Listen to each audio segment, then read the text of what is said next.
Hi, ma'am. Okay, fine. So we should Good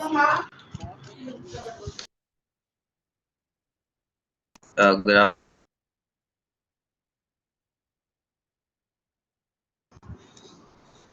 good afternoon. okay. Good afternoon, Gautam. Sir, you have please make me the host so that I can share my screen.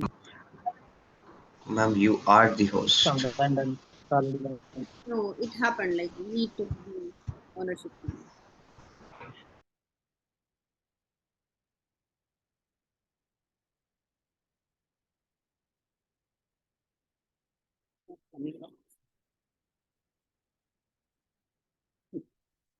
Fine. Okay. Where we were, Gautam? I think we did with AP and the Differences between. AP and MP. Yeah. No, Relationship. we have to do we have to do the relationship between TP, AP, and MP. No, we did that.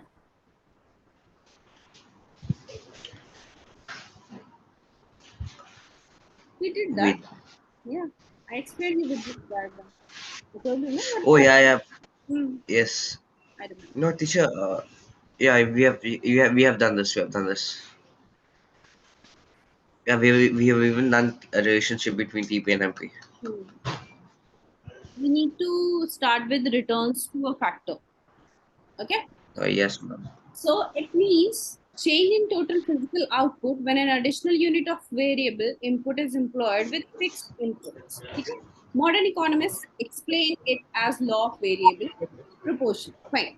So returns to factor means when you are adding something to the inputs, okay, whatever you have, like variable, additional unit of variable input in the fixed output, how No, much just return you are getting, that will be a returns to a factor. Like anything addition which you are doing, and due to that, if you are getting something output, that is returns to a factor.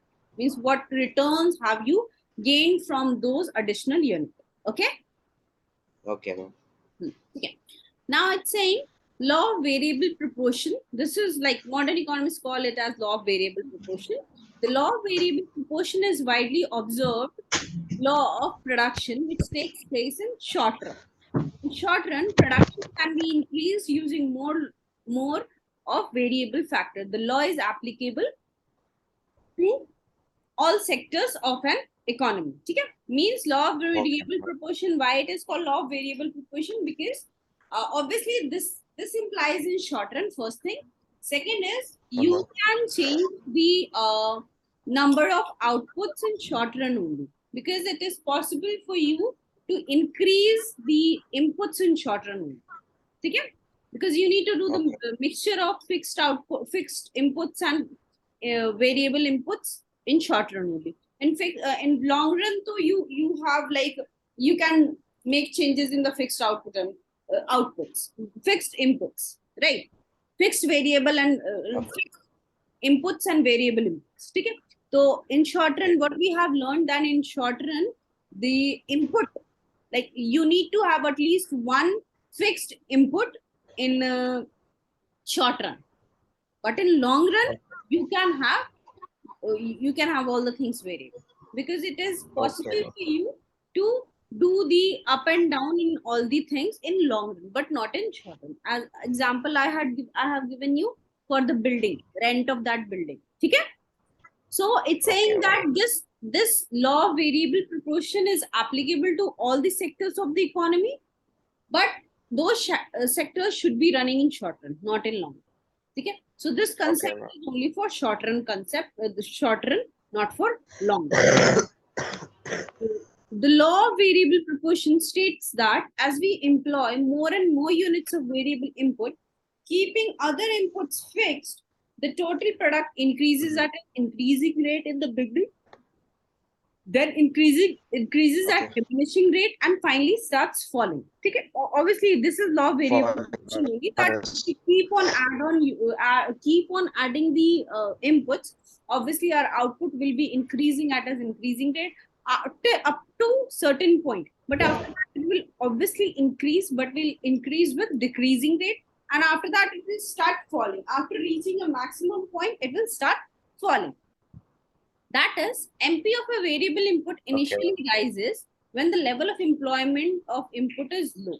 Okay? But after reaching a certain level of employment, it starts falling, but is positive and finally continues to fall and becomes negative. Okay? It's saying that after reaching a certain level, it will start decreasing and also become negative. This is the concept they are explaining for MP, Okay, ma'am. marginal product. Okay? Obviously, what happens now? Let us suppose you have employed 5% for doing a certain job. Okay? You have now, and your firm is doing good. After some time, you are planning that I should expand that. Means No, I like, could you say that again? Could you say that again? Could you yeah repeat what you said again? yeah. I'm You saying that repeated once. yeah. I'm saying that let us suppose you have a firm and you have 5 laborers to work in Uh-huh. your firm. Okay. You have planned to produce something, to make something, right? Let's suppose sure. Fine. So when you produce the first slot, you thought you got to know that it's profitable to produce more. So you started producing more. You started employing the labor. Okay. So what will happen Okay. that when up to, like, let us suppose up to 10 laborers, your output was also increasing at a increasing rate. But as you have not stopped employing more laborers, you have kept on employing more laborers, that efficiency level of each labor starts decreasing, due to which your total product also starts decreasing, like starts increasing but a decreasing rate. But that is the reason behind that Okay. decreasing rate, is that you have not stopped uh, Because employment of the yeah. labor up to a certain limit. Because obviously what happens now, it's a normal phenomenon. Okay? When you have been given a task, okay, and you are only responsible for the task, you will use your 100% to do that task. Yeah, I will be telling you that whatever Yes, the ma'am. returns I'll get, I'll give it to you. So obviously you will be giving your 100%, right? But if I employ your friend as well, you both are now going to do the work, and I will be giving 50% to both of you. Then it will happen that either of you will be like, if I don't give my 100%, then also I'll get 50%. If I put my 100%, then also I'll get 50%. 50%. Yeah. So why should I give Yes. my 100%? What's the reason in giving my 100? Why not to leave it anyhow? I will be giving 50%. Getting my point. So what has happened that Yes. your efficiency has decreased, as you got to know that anyhow, if you are working or you are not working, you will be getting 50% of whatever the profit will be there. Okay? So what has happened that your efficiency has decreased, right? Yes, ma'am. Efficiency has decreased. Now, this is actually the reason why the TP is like that. That inverted U shape called bell shape. Like it starts increasing at increasing rate, start decreasing at increases at increasing Yes. rate, and then Decreasing. that is the actually reason, right? Okay, ma'am. Now, what are the assumptions of the law? Assumptions of the law of variable proportion are: first, state of technology remains the same. Remains the Obviously, same. I am talking about the labor. Whatever the technology you have been given with, that will be stagnant. That will be constant. Okay. Now, Mm-hmm. all the units of variable factor labor are homogeneous. Homogeneous means you can employ Two them. or more. And, yeah. Sorry. Homogeneous means like two or more, right? You can't do that. Okay?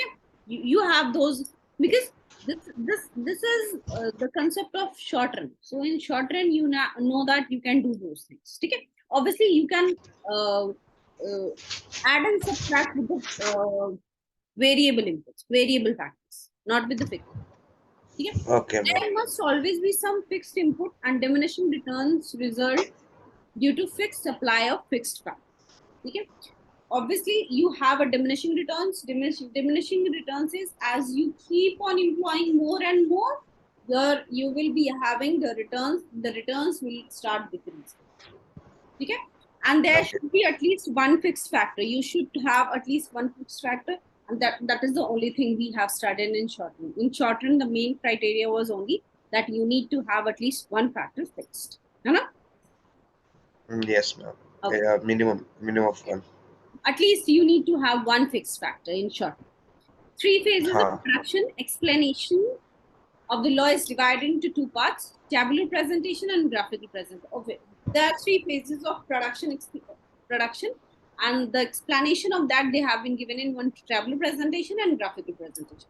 When we look at the tabular presentation, you can see that our total physical product, also called total product, is like earlier we have 0, then 4, 14, 34, 50, 62, 70, 74, 74, and now see we have 74, 74, and now it has started decreasing. It's 70 Because and 62 it's going down. It's down. decreasing at a decreasing rate and Yeah, starts increasing at an increasing rate. yeah. So if you see the difference, actually, the MP is 4, 10, 26, 20 till 20. See, that is the first phase. That is the end of the first phase. Till the point you are getting TP increases at increasing rate, that is the end of the first phase. Starts with starting, the first phase starts with the starting with 0, but it ends where MP starts decreasing. So see, MP starts decreasing from 16, like after 20 till 20, it has kept on increasing. Yeah. Okay. Yes, ma'am.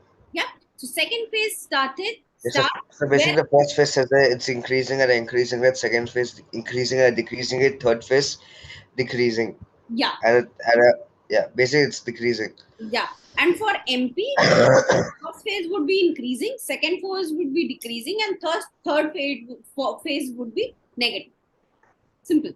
Just remember these things, because it might happen you might forget for either of them. So if you remember both, don't remember, just understand this thing. Okay? So then Okay, ma'am. you should be clear. MP, if it's increasing, that is the first phase. Okay, obviously it starts with increasing, so it's first phase. Where it has started decreasing, that's the second phase, and where it has become negative, that's the third phase. Uh-huh. That's got completely that. It's going to negative side. Zero would be included in second phase, not in third phase. Why? Because it's going in negative. That's why.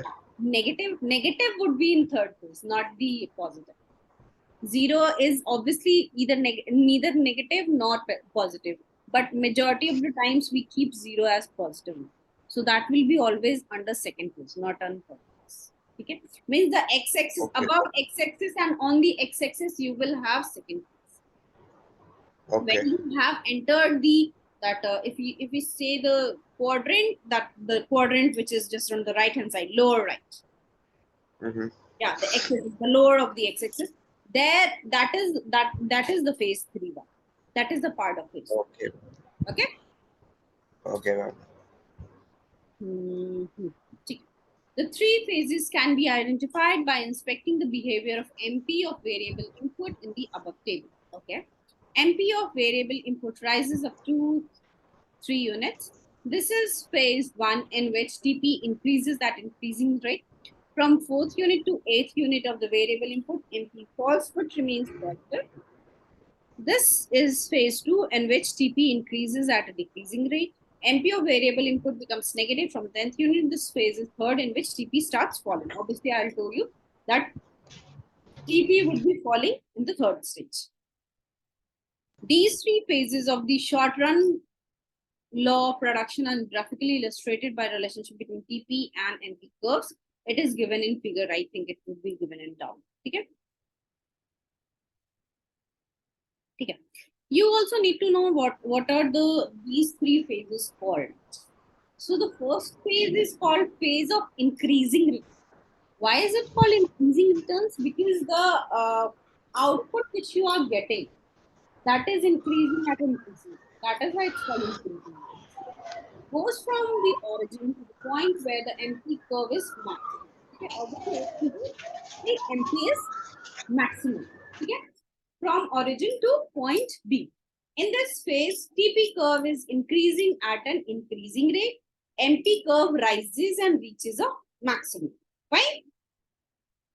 Reasons. The reason for increasing returns are underutilization of fixed factor land, indivisibility of factors, and specialization of labor.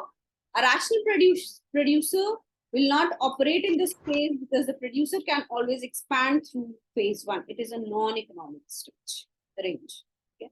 Because Okay, ma'am. in first phase, it is that you are not using your stuff 100%.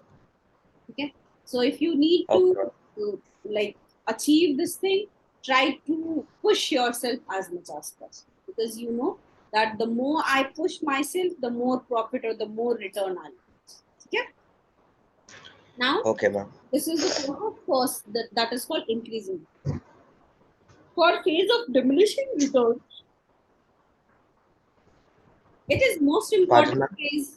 Sorry, no, I was just phase of diminishing return. It is the most important phase out of the three phases. Okay, second one is the most important.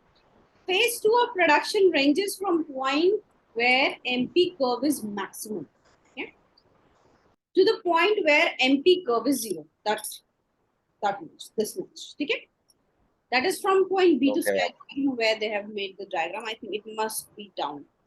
Yeah. Okay. Okay. MP curve is positive, but it is declining. TP curve increases at a decreasing rate and maximum.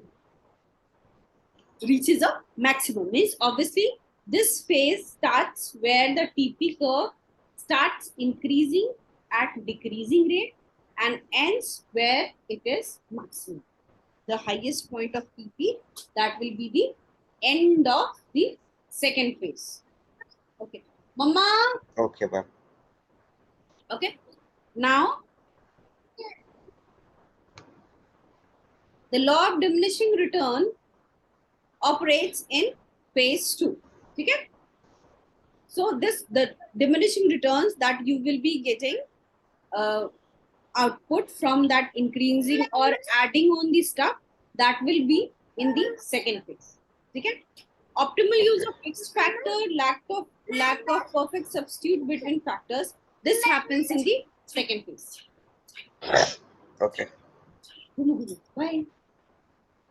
Okay, so this happens in the second phase, that you are now using that fixed factor.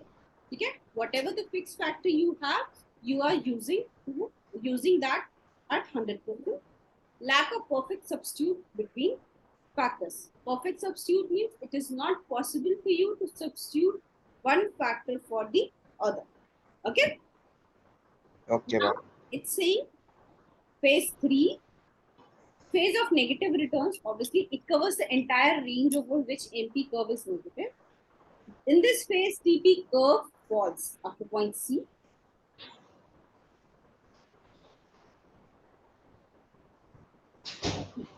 A rational producer will not operate in this phase even with free labor, because he would increase his output by employing less labor. It is a non-economic and inefficient phase. The reason of negative returns is overutilization of fixed cost. Okay? Obviously, the person will not be the producer actually will not be producing in this phase, the third phase, because that the reason behind that, he knows if I produce, I'll not be getting as much as output as I can get in phase 3, phase 2. Okay?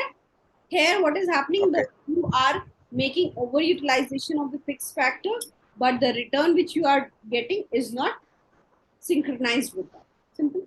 If you are putting 10 rupees, then you are expecting it to at least give me 15 rupees back. But if it's giving you 8, you will not do that. Simple phenomena. Okay? So that actually mostly Yes, ma'am. happens in third phase. That is why producers are not willing to produce in third phase. So producers are mainly willing to produce in second phase. Second is the most appropriate phase which a producer has. Okay? Okay, second is the most appropriate phase. They want to produce in second phase.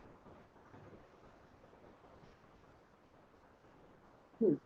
Reason behind increasing and diminishing returns to factor. Increasing and diminishing returns to factor. The reason for increasing returns to a variable are: first is why you are having the increasing returns. Mm-hmm. Because first is underutilization of fixed factor. The fixed factor which you have, you are not utilizing it to its maximum. The fixed factor land is underutilized in relation to labor employed on it. This helps in better utilization of fixed factor. It results in increasing return. Obviously, you have a big land, but you have less labor. So it is possible for you to expand the number of labors because you have land. Okay? So you can add more labors to get more output from your input. Okay? That is why this is the that is why this these comes under increasing returns to a. Indivisibility of factors. Okay. Factors employed in production process are indivisible, means you cannot divide them. They cannot be divided Yeah. into smaller parts. Thus, when more units of variable factor are combined with fixed factor, returns are increased. Okay? Okay. Specialization and division of labor. As if you have more number of labors, so you can The specify the, more number of goods produced. yeah, you can specify the works to them that this work would be done by you, this work would be done by you. As the labor are concerned, when you are making responsible a person for the some particular thing, then it will be that you will be only responsible for that. And so you will be uh, giving your 100% because you know that if you are not giving your 100%, then the next person would get to know and it might result in deduction of your wages. Okay? So it is responsible. So you are responsible for your work. So that is why we have, they can divide the labor, divide the work, and then they can do the work. So they have this specialization of it. Okay? The reason of Yes, ma'am. decreasing returns to variable. So we have two reasons for increasing returns to scale variable factor, sorry. It's underutilization of fixed factor, and second is specialization and division of labor. That is for increasing. Okay. Per second, the per second, not per second. For diminishing returns to variable factor, you have optimum use of fixed factor. What is optimum means you have already used that resource up to that limit. Okay. Returns start diminishing when the fixed factor land is fully utilized in relation to labor employed on. Obviously, you have this much land and you have employed the laborers which are required to work on this land. And if you are employing more land, then it's waste of money and factors and inputs. Right? If you have 1 acre of land, if you feel that only 5 people are required in that land, and you have employed three more, like 8 people, those three are of no use. Again, what will happen? The efficiency of all the labors will decrease because obviously you will be giving the same amount of money to all the laborers. Then laborers will be thinking that whether I give my 100% or give my 50%, I'll get my money. So why should I give 100%? That is why that diminishing return starts when you do the maximum employment of laborers. Okay? Okay. Lack of perfect substitute between factors. Obviously, you all factors of production and scarce supply, obviously they are limited. You cannot employ more and more. When there is an imperfect substitute of a factor with another factor, return starts diminishing. So like if you want to substitute one thing for another and that substitution is not done properly, then obviously the returns for that will be negative. Obviously, if a person who Okay. is very much keen and very much he has like command over swing something and stitching, and you are giving that person a work to select the cloth, then that the work will be impacted. Obviously, the quality of the Yes. cloth will be impacted. It means that the quality of the work or the quality of output which you are producing, that will be impacted. Yeah. Okay. Okay, ma'am. Yes, understood. My bad. So it's saying now it's okay. So two we have for diminishing is optimum use of fixed factor. The second one is lack of perfect substitute between factors. Now we have postponement of the law. The law of various variable proportion can be postponed if improvement in technology takes place.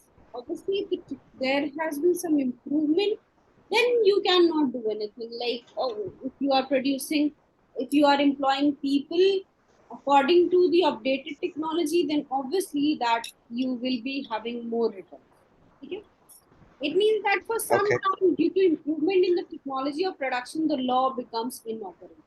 Let's suppose when you when you just reach the third level, and obviously we are aware that if you are working in the third level, the third phase, then you will be having a decreasing return. But suddenly, what happens that there has been there is now an introduction of improvement in technology.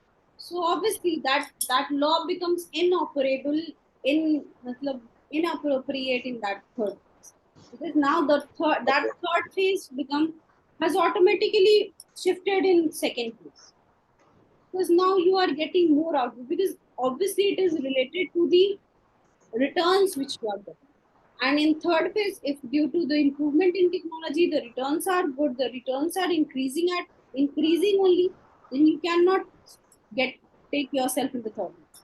But this happens only for some time, just for some time. Okay. Just for that some time, this law is inoperative.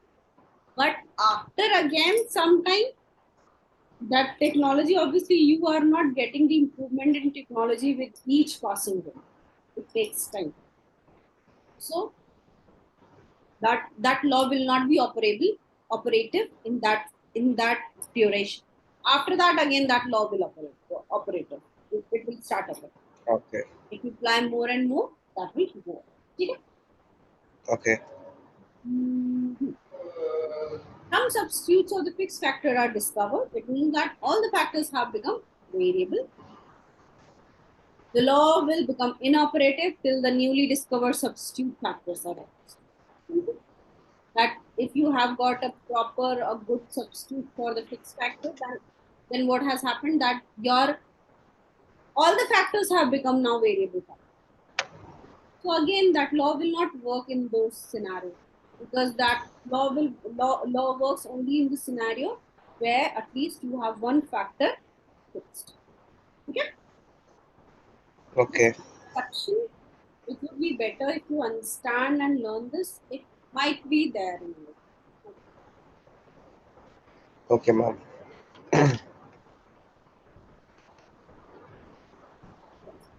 Now we have cost and cost function. What is cost? Cost is basically the amount needed to manufacture anything. Sorry, please pardon. The cost is basically the amount of money needed to manufacture Yeah. a good product. Whatever the producer incurs in producing a good, that is called cost. This, Yes, ma'am. sorry. Let's suppose that you wanna stitch a shirt, like you wanna like get a shirt stitched. Okay, yeah, you wanna Uh-huh. shirt. And in that case, if your like clothes, stitching cost and everything costs you approximately a sum of 100 rupees. Okay? And so that will be your cost. Simple. That would be your Okay. cost. And the that is cost price actually. Yes, cost. Okay? And if if you are able to sell that shirt of 100 rupees at 150, then 50 would be your revenue. We are considering that the cost 100 rupees is after deducting all the cost, labor cost and all of them. Your thing is also included, that because The profits. actually you have to give money to the labor also that the person has stitched. Okay? Then only you will be Yes, working. ma'am. So everything is included in that 100 rupees. And if you are able to sell that product at 150, it means that 50 rupees is your revenue profit. Okay? Okay. I'm saying cost is a derived function. It is derived from production function, which describes the most efficient method of producing a commodity. Obviously, you need to produce the good efficiently. When I was talking about the labor, the efficiency of the labor I was talking about. Okay?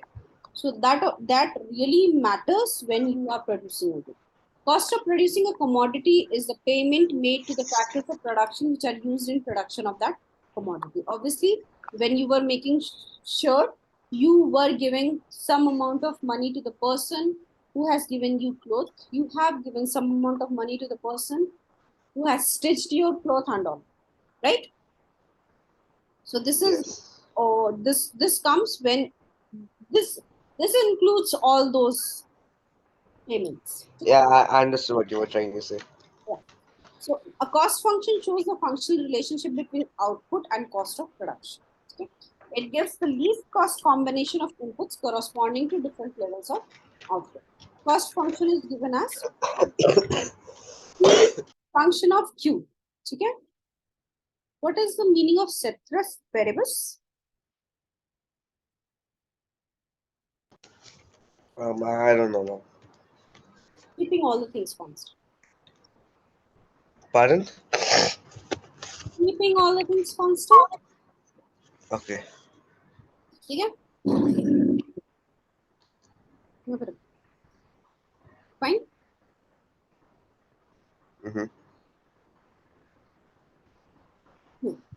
Keeping all the things equal or constant, whatever that is, that would be. Okay. So C stands for cost, Q stands for output. Simple. So cost is Yes, the ma'am. function of output. Okay. So it is actually that if you are increasing output, your cost will Mm-hmm. increase. That is, and it's normal. No? If you want to increase output, Pardon? and it's normal, I'm saying that if you want to increase Okay. the output, the cost will also increase. Now, types of cost. We have short-run cost, long-run cost. Short-run costs are the cost of a period during which some factors are in fixed supply, simple, like plant, machinery, etc. Some factors would be fixed. That is called short. Okay? Okay. It is the sum total of fixed cost and variable cost incurred by a producer in producing the commodity. Okay? So it is the amount of money which the producer incurs while producing a good. Production in the short run can be increased only to the possible extent by using fixed factors to the full capacity and by increasing the units of variable factors. So obviously you can increase the output to its full capacity only by increasing the units of variable factors. When you are adding more to variable factors, then only you can get more output. But obviously, your fixed factors would remain fixed. There would not be any change in the fixed factors. Example for the fixed Okay, factors ma'am. are given as plant, machinery, and supply. If you have fixed supply, that if you have an agreement with someone that you will be getting like 100 meters of cloth a month, then that is a fixed supply. Uh-huh. You cannot increase or decrease that because with Yes. companies, it's an agreement that each month you have to buy 100 meters of cloth irrespective of the output you are making. We are not concerned with that. Okay? Either your company is running profit or loss. Right. It is sort of agreement for 1 year or sort of it will happen. This is a practical scenario. Okay? Now we have long run cost. The long run costs are the cost over a period long enough to permit changes in all factors of production. In this period, firms can increase production by using more of all factors. Supply of a commodity can be adjusted to changes in demand. Obviously, you cannot increase or decrease the supply of goods and services in short run, but in long run, it is possible for you to do that. Okay? Okay. Yeah. So it's possible. But it is possible only in long run. If the demand for any particular thing has increased, then you can fulfill the demand only in long run, but not in short. It's not possible. Okay? Okay. These are minute things which is which will only differentiate short run and long. So try to understand these things. Just few Mm-hmm. things are there. The fixed factors is only there in short run, not in long run. Long run actually fixed factor is not there because you have the option to change the factors. Long. That is why there is nothing called fixed factor. You can change the fixed factor also, because if you have rented a building, so in long run you can change that rented building, or you can get yourself a new rented building. Okay? Okay, ma'am. Acha. Now it's explicit and implicit costs. Explicit costs are the sort of extra costs which we incur. Okay? Okay? Like Okay. wages, rent, interest, payment of power, insurance, advertising, etc. These are the extra costs, outside costs. Okay? And Uh-huh. implicit cost is the best example for implicit cost is depreciation. If you have bought a machinery for 1 lakh, okay, this year, the cost of that machinery will not be 1 lakh the next year, because the machine It might decrease or it might is increase. depreciated. Uh, Normal practical example, go and buy a car. Let's suppose you are buying a car at dot 15 lakhs, right? When that Okay. car is in showroom, when that car is in showroom, you will be buying that car for 15 lakhs. When you put that car outside the showroom, just same day, and now you want to sell that, then you won't get 15 lakhs. Although that has been taken just now from the showroom, then also it won't, because True. a tag comes over it that this car is being resold. Second hand. It's Yeah, gonna be one second hand. second, normally called second.